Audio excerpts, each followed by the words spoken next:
Christ is risen. And now our Bible study is caught up to that too. So, so we get to talk about resurrection now. So in the gospel narratives, we've gotten through the crucifixion and the burial of Jesus, the lies that were being planned in the gospel according to Matthew, and the testimony that we heard at the end of last time from the gospel according to John. So tonight, Unit 6, which means we have one more, right? After tonight, Unit 7? Yeah. Unit 6, we're going to be looking at some relics of the Passion.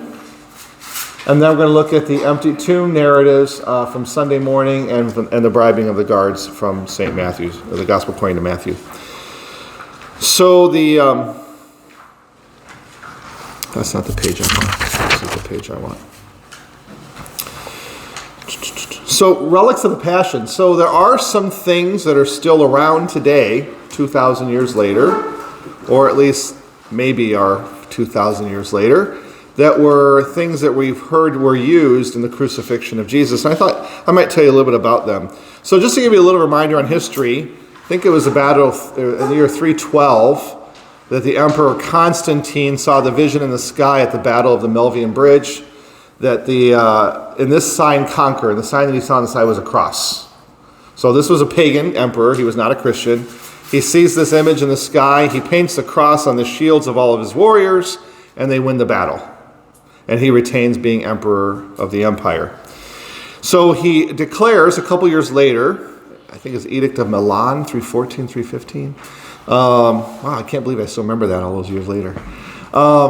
He declares Christianity the official religion of the empire. He himself does not convert until much later, get baptized and convert. But he does declare Christianity the official religion of the empire. In doing so, he takes this basilica in Rome, in the great city of Rome, he takes this basilica and remodels it. Now, when I say basilica, I'm not talking about a church at this point. I'm talking about basilica-style architecture. I'm taking a big public building that he converts into a church, okay? And in doing so, he orders shiploads of dirt from Jerusalem to be shipped across the Mediterranean to Rome. And he covers the floor of this church in dirt from Jerusalem and renames the church Santa Croce in Gerusalemme. So for those of you who don't speak Italian, the Holy Cross in Jerusalem. So you're in Jerusalem when you're in this church because you're walking on Jerusalem soil. Okay? So just kind of like the same idea we have about embassies. If you go to Washington, any of the embassies, you go into the Japanese embassy, you're no longer on American soil. You're on Japanese soil. By convention and diplomacy, you are no longer in the United States. You are now in Japan when you're in that embassy. So the same idea, just hundreds of years earlier, that he takes this dirt, and so when you're in this church, you are in Jerusalem because you're walking on Jerusalem soil. Okay? He also at that time decides to send his mother, the Empress Helena, Saint Helena we call her today, to Jerusalem to see if she can discover the relics of the Passion. So Helena goes to Jerusalem. She finds some things that are relics, and she brings those back to the same church, Holy Cross in Jerusalem, in the city of Rome. So some of these are related to that. So the first thing we have up here is the titulus. This is the title that was over the cross. Okay? So it's a wooden plank. It's made out of walnut wood. And it has written across in 3 lines, across the top in Hebrew, across the middle in Greek, and across the bottom in Latin. It is interesting, though, that it's all written in reverse.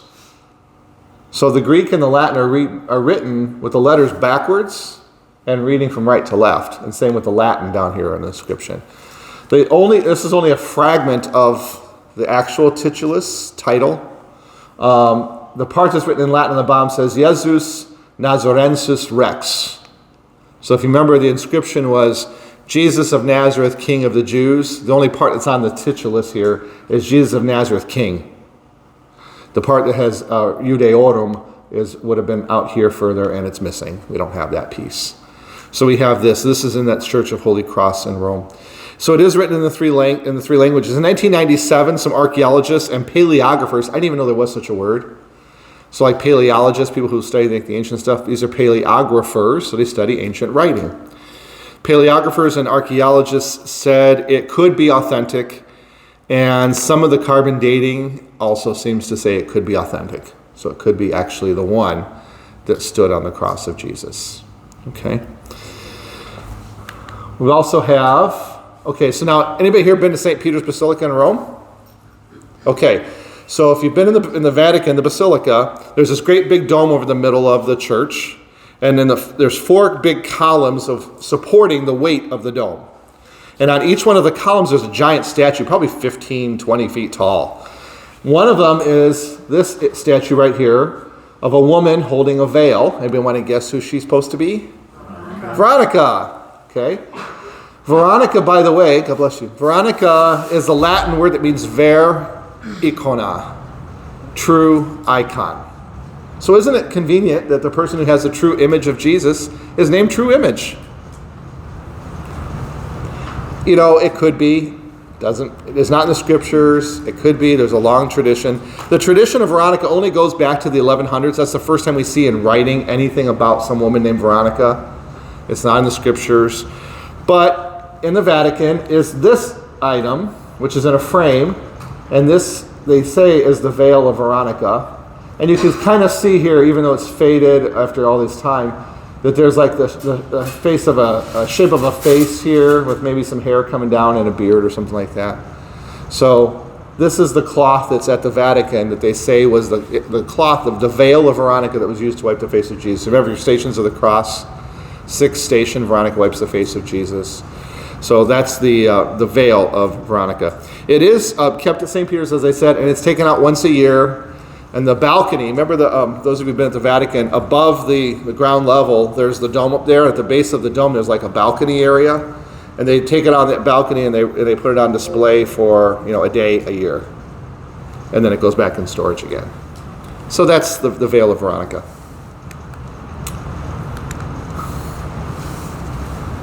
My battery is running low.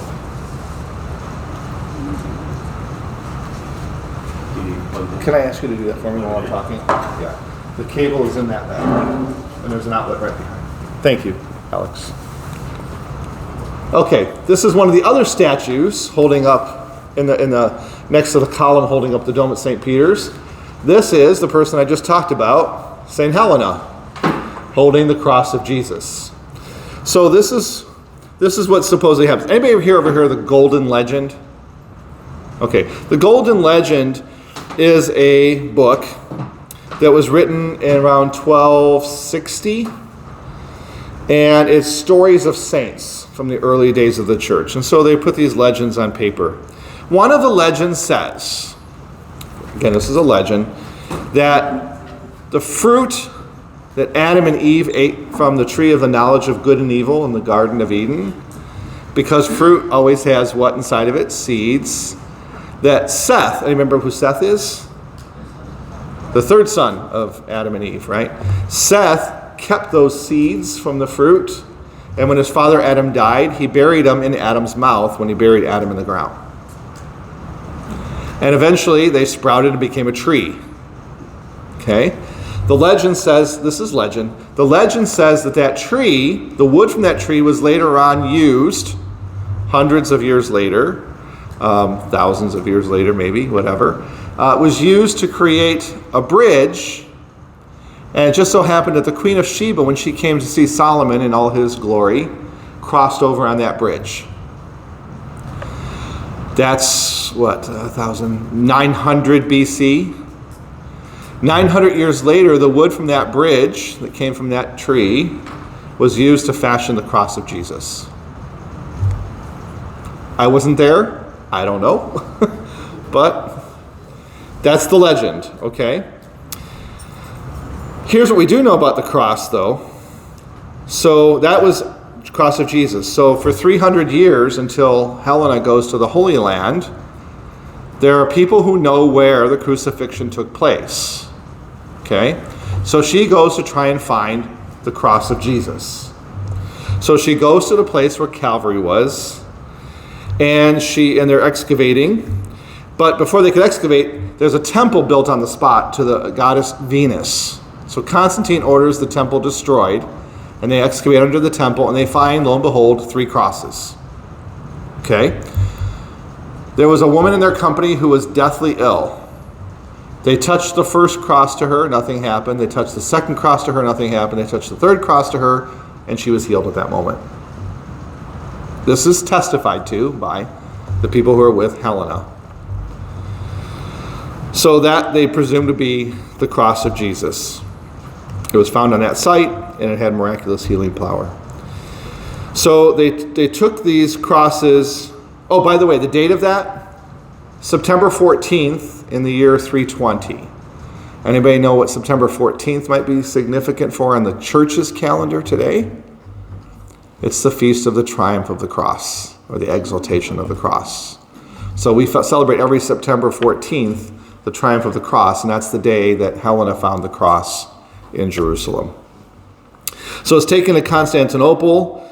The only thing we can say about all the samples that are everywhere, other than people mocking it, is that the 4 or 5 sites that seem to be most credible for having pieces of the wood of the cross, all of those pieces are made out of olive wood.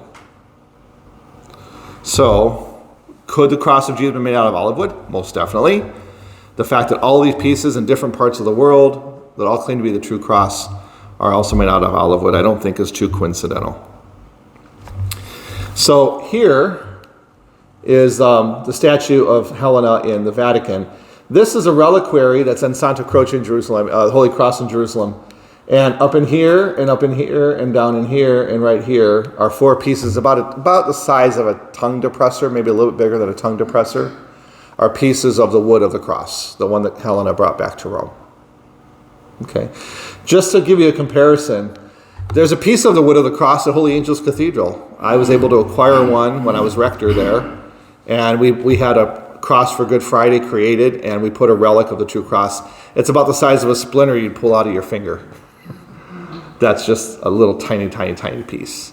But these are, like I said, these are really big pieces. They're like a little bigger than the size of a tongue depressor. Anybody want to guess who this guy with the spear might be? Nope. Has something to do with, I heard it over here. Who said it over here? Somebody said it. What's his name? The centurion. Yes, somebody said it, centurion. I heard it out of this ear. So somebody over here said centurion. Yeah, it's Longinus the centurion, the one who put the lance into Jesus' side on the cross. Okay.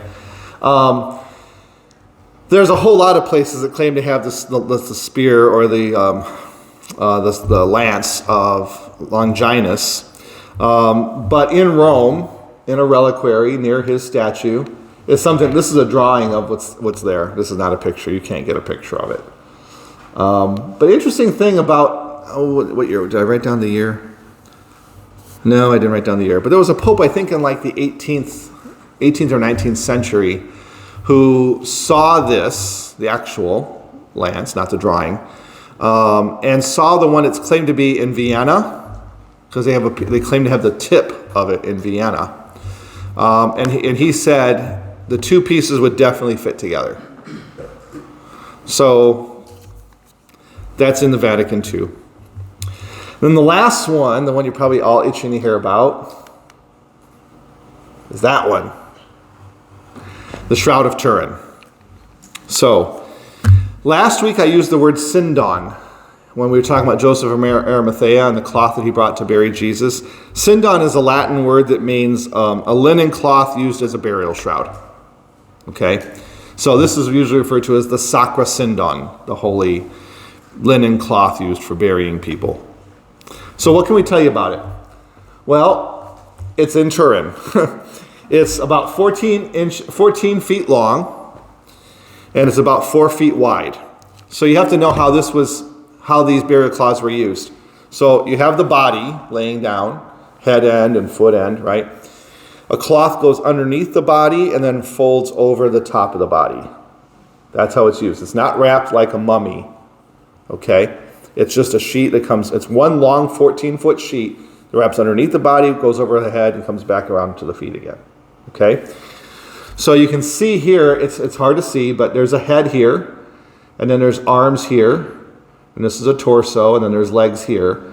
This has got a face. So this is the part of the cloth that went over the top of the body. This is the back of the head. This is the back with all the scourgings.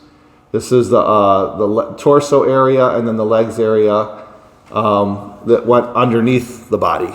Okay, so this is the part that went underneath, and then the part that came over the top again. So you can see it's the two heads that are up against each other because that's the way the cloth goes, right? Okay.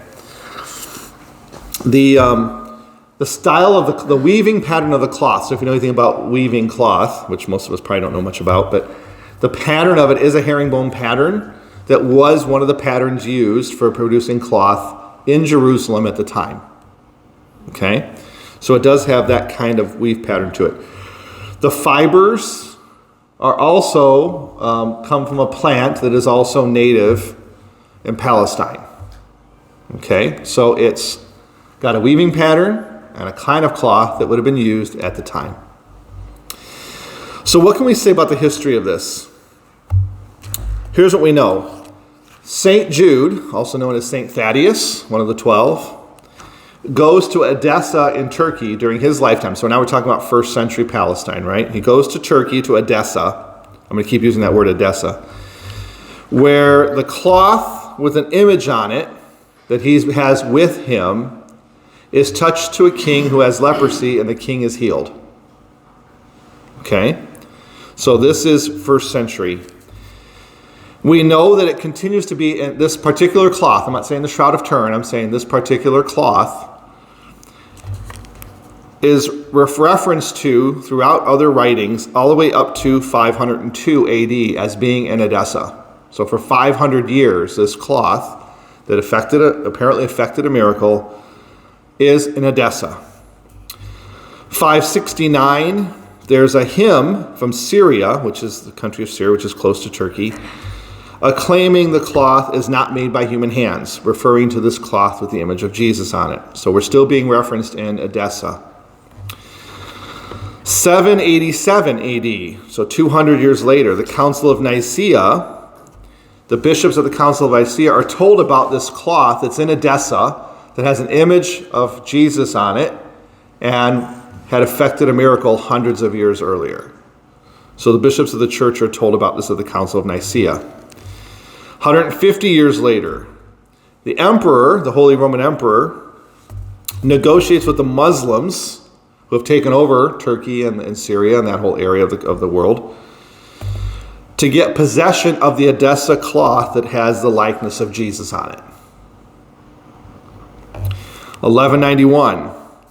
There's a drawing made by somebody. I don't think they even know who it is, but there's a drawing of a cloth showing a herringbone pattern to the cloth with an image of Jesus on it, with his hands folded like this, thumbs hidden, okay, and showing blood over the eye and drawings of burn marks on the cloth. Just by the way, that's what these things are here. These are burn marks and repairs to the cloth. There was a fire and the cloth had been patched. So again, I'm not saying the Shroud of Turin is this cloth. I'm saying this is the Edessa cloth. Okay? But the Edessa cloth shows a herringbone pattern, an image of Jesus with hands folded over his torso, no thumbs showing, blood over the eye, and L-shaped burns, 4 L-shaped burns on the shroud.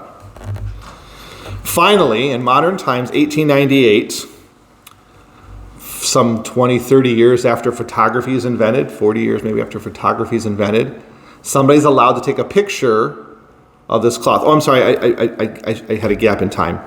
So 1191, we're talking about the Edessa cloth still.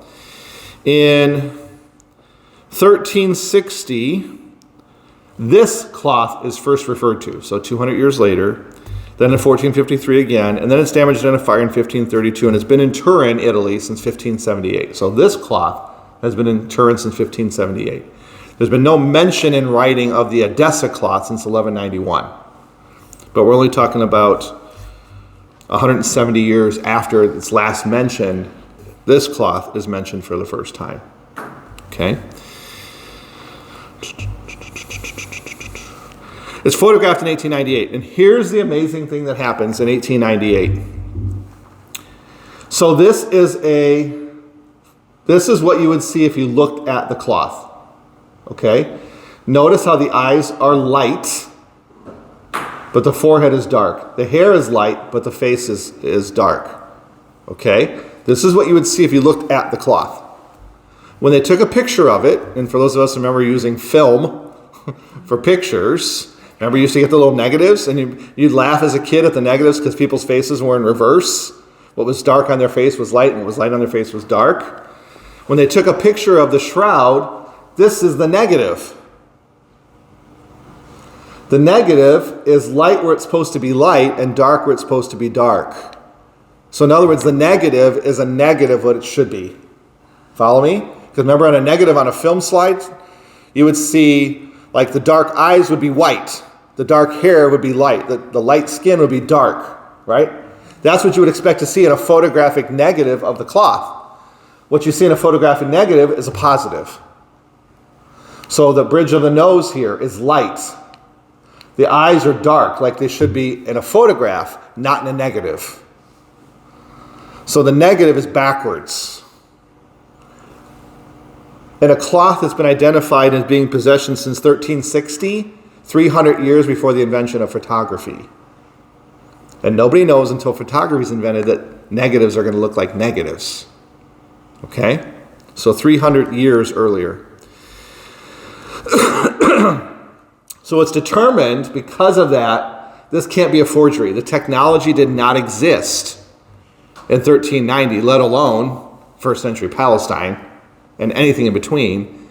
The technology did not exist to create something that's a negative on a piece of cloth. Okay?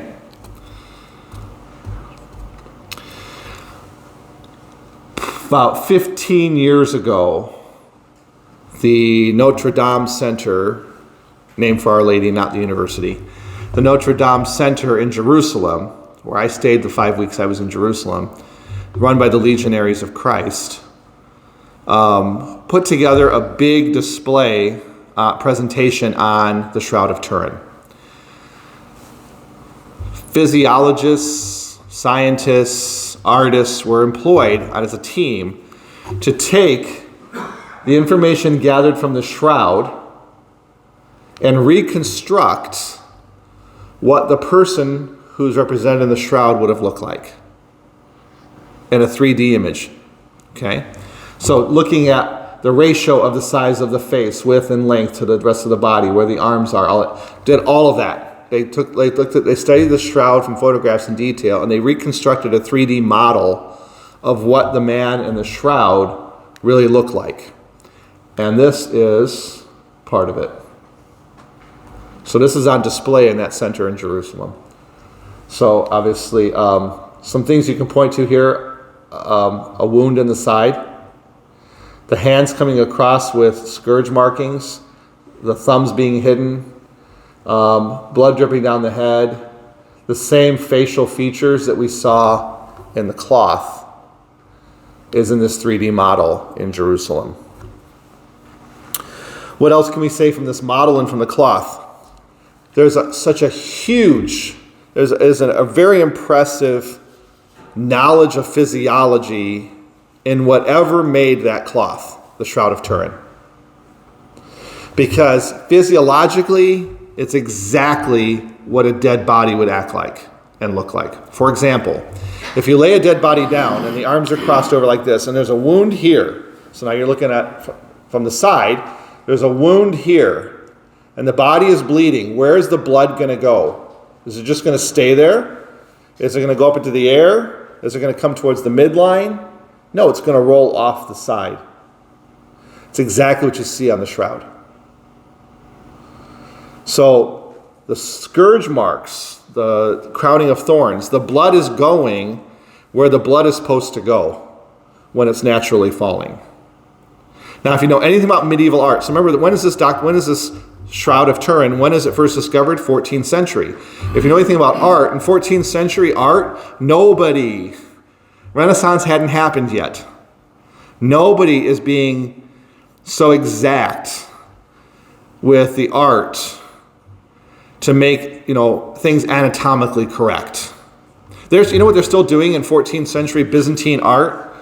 A person who's important is 8 feet tall, and a person who's less important is 2 feet tall.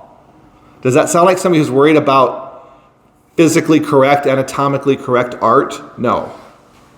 Okay? So the art of the time, even of the 14th century, let alone the 1st century, nobody's doing art like this. Okay? We go back to the cloth again. They study the cloth in detail, and guess what? There's no media on the cloth. There is no pencil, lead. There is no ink. There is no paint. There is no pigment. There is no dye. There is no rubbings from pollen from flowers producing this image. There is no media in three-dimensional electron microscope study of the cloth. There's no media of any kind, charcoal, anything on this cloth. Okay?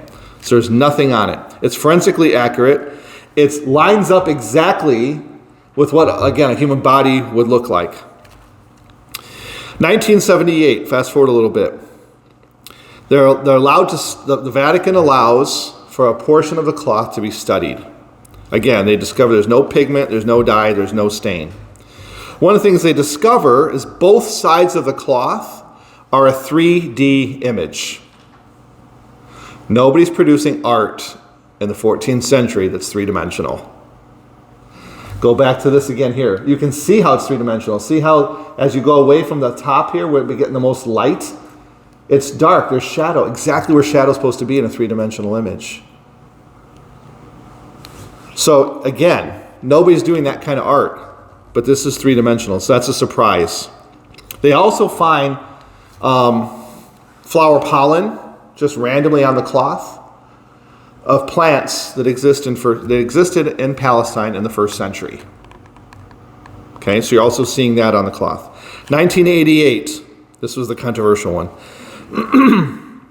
1988, the Vatican allows a portion of the cloth to be tested with radiocarbon dating, carbon-14 dating. The sample that they studied, they said, had a medieval origin dating to 1260 to 1390. So they said, so the whole world was told this is not the burial cloth of Jesus because the 3D or the carbon dating dates to the 13th, 14th century. Okay?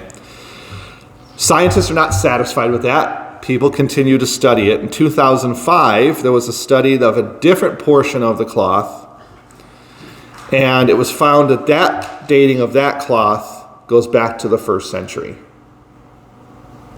So the theory was the piece that must have been studied must have been some kind of repair that was put onto the cloth later. And so they studied a sample that wasn't the original cloth. 2008, another study is done, and that study corroborates the study of 2005. So this cloth exists in history since the 13th century, but there's another cloth that goes back all the way to St. Jude that appears to be the same cloth. There's no way with 21st century technology we can reproduce the image on the shroud, because we'd have to apply something to it in order to have that. The best explanations that I've heard are it's some sort of a radiation. Now here's the thing about radiation. So if my hand is here and the source of radiation is here, okay, you'll be able to tell by the radiation burns, by the pattern of the radiation, that the source of the radiation was here, okay? When you look at the pattern, if it is radiation, the radiation does not come from the outside, it comes from the inside. It comes from the opposite side. Almost as if something that was inside this cloth folded over emitted radiation out, not in. So you can believe what you want. Many popes have gone to venerate the cloth. It appears to be something that is miraculous.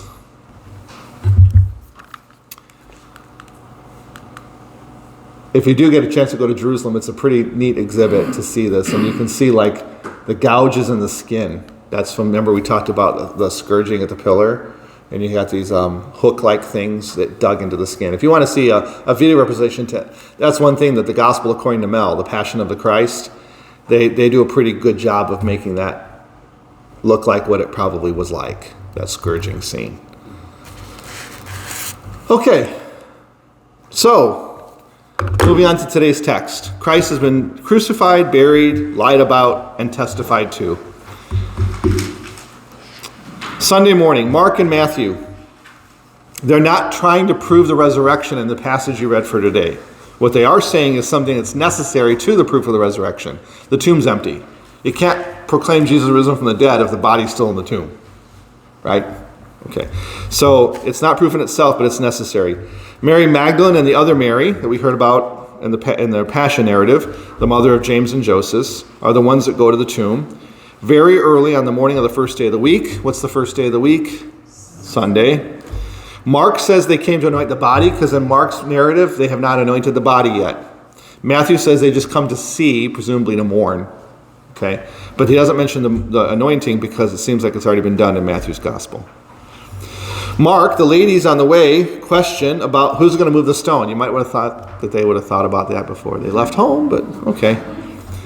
But they don't know who's going to move the stone. Matthew makes it much more dramatic. So if you believe that Mark was written first and Matthew had Mark available, and Matthew tends to dramatize what Mark has written, Mark makes it more dramatic with an earthquake. What's the earthquake remind you of? Last week? When Jesus dies on the cross, Matthew has the earth quaking and the tombs of the dead rising and that sort of thing. So again, another natural sign, just like at his death. And the angel moves the stone. So in Mark, it's already moved. Matthew, the angel moves the stone. And then sits on top of it like he's got control of the whole thing. Which he probably does. Mark, a young man clothed in white, announces to them what's happened. And does that remind you of anybody that we saw a young man and something about his clothing? Where did we hear that before? In the garden. Right, in the garden. When Jesus is arrested, the young man runs off naked. Okay, so the young man. By the way, the young man only appears in Mark's gospel. The young man is never named in Mark's gospel. But there's 3 scenes with the young man. The one in the garden, this one here, and then the child that Jesus puts in front of them and says, unless you become like children. There's a lot of people who speculate that that young man was Mark. And that's why he doesn't name himself. He announces, Matthew says it's the angel that's the herald, which is not unusual because who's doing all the heralding to Joseph? At the beginning of the Gospel of Matthew, angels. And the guards were like dead men. Again, only in Matthew, because only in Matthew are the guards talked about, but they're like dead men. The angel, or Mark, the young man, and Matthew, the angel, says he has been raised. Interesting choice of grammar there. All 3 of the Gospels use that same phrase, he has been raised. What's the implication of saying he has been raised as opposed to he rose? Think about the grammar. He didn't do it himself. He has been raised means somebody raised him. Okay? Whereas if they had said he arose, means he did it himself. Okay? So what's the implication? Somebody else raised Jesus from the dead. Who's the somebody else? You could say God the Father. You could say God. You could say the Holy Trinity. You can't say Jesus, unless by Jesus you mean the second person of the Blessed Trinity. This is where Christology gets complicated. But somebody raised Jesus from the dead. And then he's going to Galilee before you, where you will see him. Go and tell the others. Okay, Mark and Matthew, go and tell the others.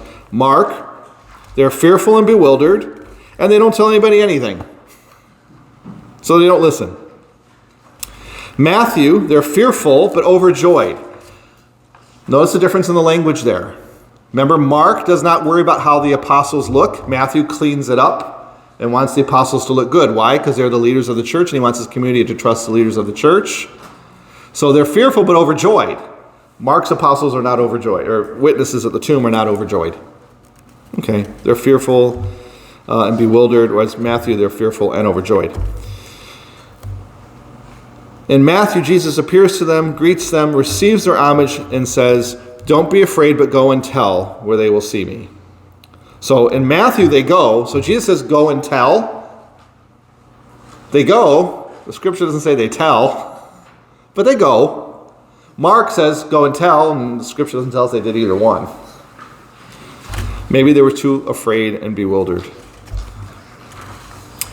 In the original, the oldest versions of Mark's gospel that we have, this is where the Gospel of Mark ends. So next week you're going to be reading something called the longer ending. That translation of the gospel, that version of the Gospel of Mark that we have, does not date as old as the one that doesn't have the longer ending. So originally it seems like the Gospel of Mark ended here, with the empty tomb and not resurrection appearances. Luke is not too much far off from Matthew and Mark. In fact, he's very, very close to Matthew. He keeps out to Mark. He keeps out the Matthew stuff. So it's daybreak on the first day of the week. Notice the image. It starts in darkness, but it gets lighter as we're going, from darkness to light. That's one of the themes in Luke's gospel. The women go to anoint, like in Mark. The stone is already moved, like in Mark. The body is gone, and they're puzzled. Then Luke says there's two men in dazzling garments. So again, with Luke, that could be an angel. It could be human beings. We don't know, because Luke is not as clear on that. The ladies at the tomb are terrified, and they bow down. Again, they're told he has been raised. And then there's an interesting word. It's not used very often in the narrative. Remember. Now, remember for us usually just means, can you call it intellectually to mind? You got to know that for a Jewish audience, remembering is much more significant than that. There's a word in Hebrew, zikaron. Zikaron is the idea that when you remember something in a profound way, that thing, that person, whatever it is you're remembering, becomes present again. So remember, for people who didn't believe in life after death, how did a person live after their body had died? In being remembered. So if you remember them, they still exist. It's a much more profound sense of remembrance than what we generally talk about. Okay?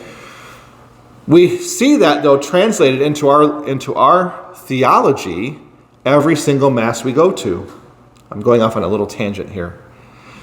When Jesus tells us to do this in memory of him, to remember what he did, and we remember it, we're not just doing an intellectual exercise of remembering. It actually becomes present. So at Mass, our theology says that when the priest says those words, holding the host, holding the chalice, and we remember the sacrifice of Jesus on Calvary, the Paschal mystery, is not just intellectually recalled, it actually becomes present. So unlike some people who would say to us, well, you Catholics say you re-sacrifice Jesus at every Mass, and because you re-sacrifice him in every Mass, you're not listening to the book of Hebrews, for example. It says he's sacrificed once and for all.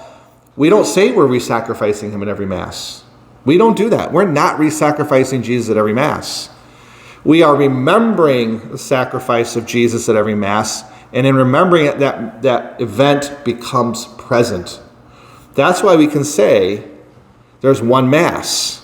No matter where it's celebrated, what day, what time in history, what location, it's the one Mass. Because at every Mass, we remember, and that becomes present again. So we all are at Calvary. In a mystical sense, we're all at Calvary at every Mass, because the Mass, the sacrifice of Jesus on Calvary, is becoming present in our remembering. See the difference? It's not just play acting. It's not just an exercise of intellect. It's actually becoming present. We are at Calvary. That's why there's one Mass. We can say there's one Mass. I told a woman one time who was terribly grieving the death of her daughter. No, it was her son. And I said to her, the one place I know that you can be with your son is at Mass. That's the only place I know. You can go where his body is, in the cemetery. You can look at a picture of him at home. But the one place where you're both present is at Mass. Because all the angels, all the saints, all the souls in purgatory, all the church is mystically present at every single Mass.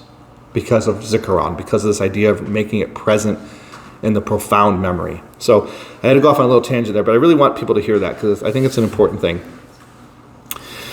If we were at a Kairos, we'd say, I think this is important. I think you should write this down. So in Luke, the women go and announce to the 11 and the others. The 11, who do the 11 represent? The apostles, which are the what to the church? The leaders of the church, right? And the others, so you have the Christian assembly. What do we call the Christian assembly? The church. So again, this is Luke. Where is the Spirit of God present? When Jesus is on earth, it's in Jesus, and then it's in the church. And that becomes very clear in the Pentecost event. The apostles don't believe, we're told by Luke, because they have still not arrived at the fullness of faith. Why can't they arrive at the fullness of faith according to Luke? I just said it, actually. The Holy Spirit. Holy Spirit hasn't come yet. That happens in Luke volume 2. We call it the Acts of the Apostles. Okay? So they can't fully get it yet. But they will. They will get it very, very soon when the Holy Spirit comes to them. Unlike Matthew and Mark, it seems to be these events are happening in Jerusalem, not in Galilee. There's nothing in the Luke text that says, go to Galilee. This event is occurring in Jerusalem, so the presumption is that the 11 and the others are in Jerusalem. Which would make sense, because where does the faith begin? The Christian faith in Jerusalem. Jerusalem, Judea, and Samaria to the ends of the earth. That's the commissioning. Mary Magdalene and Mary, the mother of James and Joseph, just like Matthew and Mark, are the two women that are there. And others. Others, probably referring to Luke 8:13, the women who were going around with him everywhere and supporting him in his ministry and taking care of him. That's probably who the others are. Okay. John. Remember John's purpose. John is painting a portrait for a particular audience. What are the needs of his audience? False teachings about Jesus are creeping into the church. So he's trying to make sure we have right understanding of who Jesus is. And he's trying to help people come to belief. Remember that what I said in my homily on Sunday about seeing and believing? Thomas and the whole thing we talked about on Sunday was there are some people in John's gospel, the gospel according to John, who see but don't believe. Then there are people who see and believe, e.g., the woman at the well, the man born blind, the people who witnessed the raising of Lazarus, Thomas, the apostle. These are people who come to belief because they see. And then blessed are those who have not seen but still believe. Right? So you keep those things in mind when you're reading this passage from John. It's first day of the week, again, Sunday. Now this time it's only Mary Magdalene who's named, who comes to the tomb. Okay, and it's coming while it's still dark. What can't you do in the dark? You can't see in the dark. You need the light to help you see. Okay, so it's hard to believe when it's dark because you can't see. So John is being very careful about the way he's setting this up. Mary Magdalene comes while it's still dark. The stone is already moved, just like in Mark and Luke. There's no appearance. She comes to the tomb, she sees the stone move. There's no appearance. There's no man. There's no two people. There's no angels. Just a moved stone. What does she do?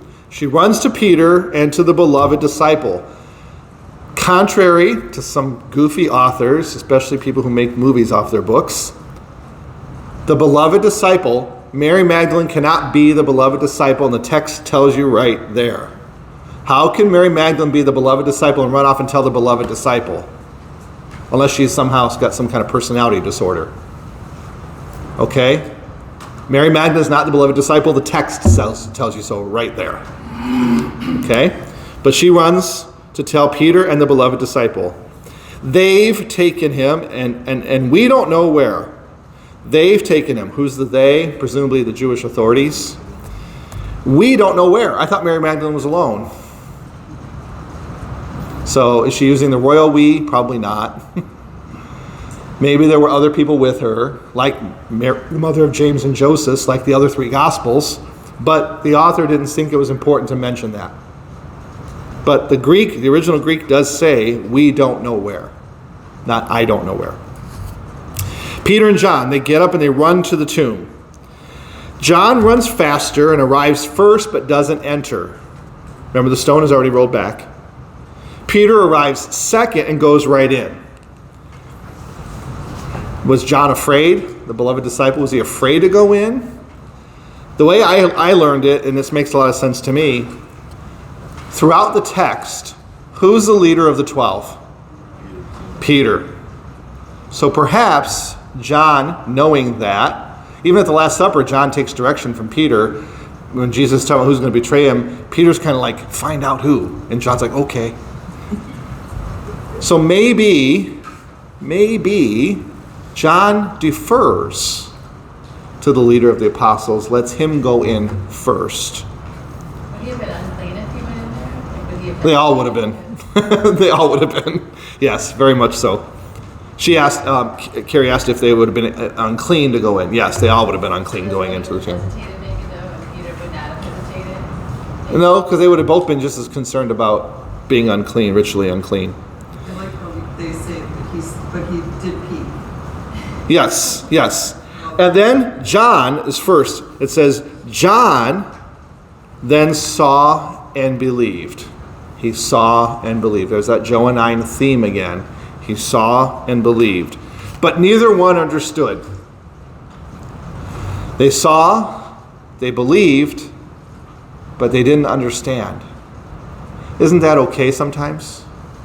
Does Jesus call us anywhere in the gospel to understand? He calls us to believe. It's good to understand we believe. We just celebrated the other day the feast of St. Anselm of Canterbury, one of the great doctors of the church, who said, faith-seeking understanding. Oh, and he also said that that his faith in Jesus moves him to want to know more, and the more he knows moves him to a deeper faith. So faith and reason are not enemies.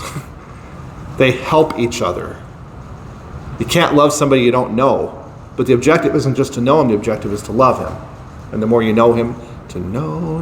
Never mind. You should have stopped me from singing. And then finally in the text, in this passage from John, the burial cloths are not together. Okay, why is John making a big deal? Shroud of Turin is just one cloth. Why is John making a deal about these cloths? If, heaven forbid, I'm breaking into Alex's tomb, okay, to steal his body, okay? And Kathy's going with me to steal Alex's body from the tomb. And if there is multiple cloths, are we going to be worried about how we take the cloths off, fold them up nicely, put them in a pile together? Or are we just likely to do one of these, throw it over there, and take the body? So perhaps John is trying to say that it wasn't people stealing the body because they would not have been careful about how they placed the burial cloths. But maybe, I wasn't there, and there's no videotape evidence, but maybe the Son of Man sat up, took the cloth off his face, folded it, took the other cloth off, put it over there, and left. Of course, because his mother taught him well. Did you hear that? Because his mother taught him well. He should have made his bed. No. So it seems to be that he's using this as more evidence that it's not anything other than the Son of Man rose from the dead. Okay. By the way, that's the Lord and St. Mary Magdalene encountering each other after the resurrection.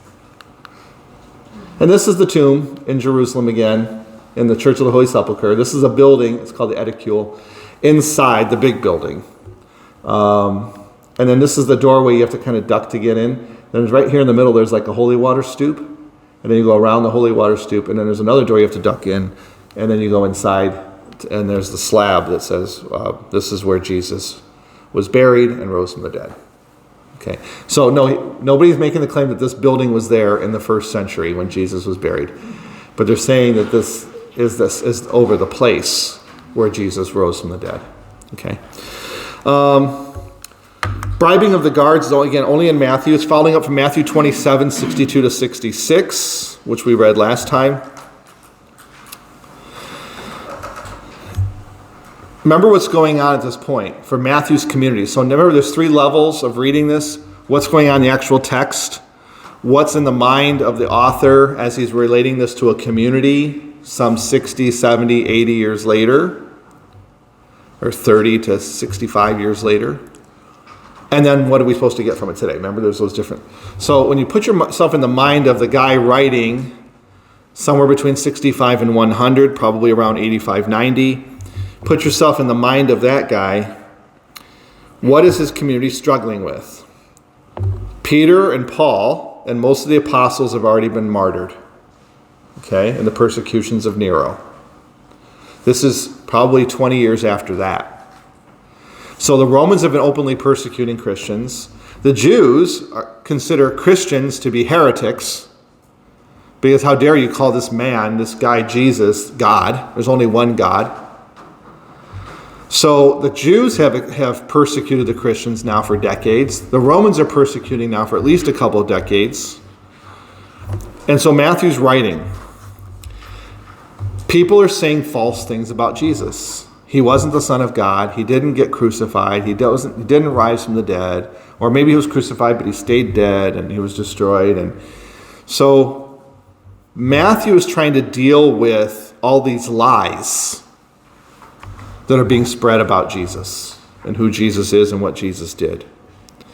So perhaps Matthew is including this where Mark and Luke and John do not, because Matthew is trying to illustrate something that Mark and John and Luke don't feel like they need to illustrate about these lies and the persecution of the Jewish community against Jewish converts to Christianity. Which, by the way, they're called Christians in Antioch at this point, but most of the people I think still saw themselves as Jews, children of Abraham, but children of Abraham who realize the Messiah has come.